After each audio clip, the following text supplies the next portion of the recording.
Tu as peut-être vu passer ça et là la notion du mix harmonique. Mais qu'est-ce que c'est et comment l'appliquer? Voici tout ce qu'il faut savoir à son sujet.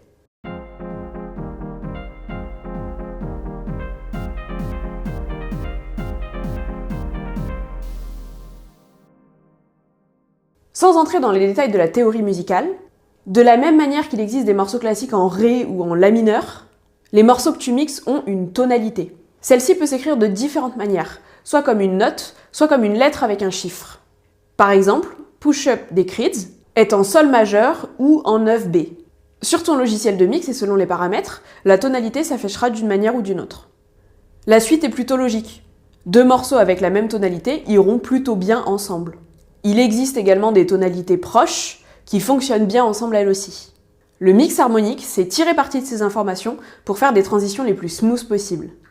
Pour savoir quels morceaux vont bien ensemble et rapidement, sans avoir à apprendre tout un tas de notions de théorie musicale, nous allons ici utiliser la roue de Kaamelott. Commence par afficher les tonalités de tes morceaux dans ton logiciel avec la lettre et le chiffre. Dans Serato, va dans les options, sélectionne Biblio plus affichage et dans le menu déroulant de l'affichage des clés, choisis Kaamelott. Munis-toi ensuite de la fameuse roue de Kaamelott. La voici. Cette roue classe les clés en fonction desquelles vont le mieux ensemble. Voici comment elle se lit. Reprenons l'exemple de Push Up qui est donc en 9B.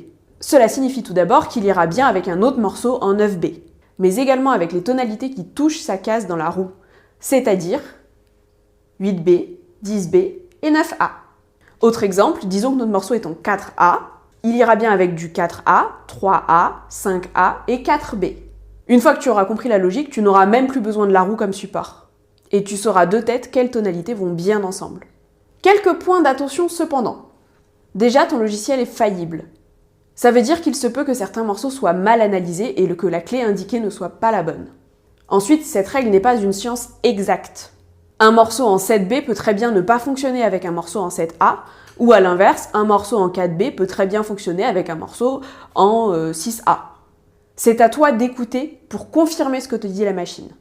Dernière chose, si tu modifies les BPM de ton morceau, sa tonalité peut changer.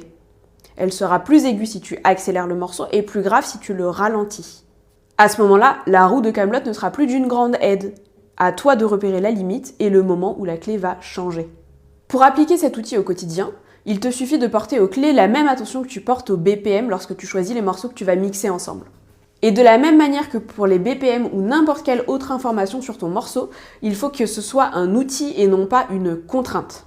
Ce que j'entends par là, c'est que tu n'es pas obligé d'appliquer le mix harmonique sur l'ensemble de ton set. De la même manière que tu peux passer 4-5 morceaux de reggaeton, puis changer complètement de genre, tu peux tout à fait rester dans la même tonalité pour quelques tracks, puis passer à autre chose. Le mix harmonique est un outil pour mieux te permettre de maîtriser ce que tu vas passer. Il ne faut cependant pas que ça devienne un blocage qui t'empêche de passer des morceaux.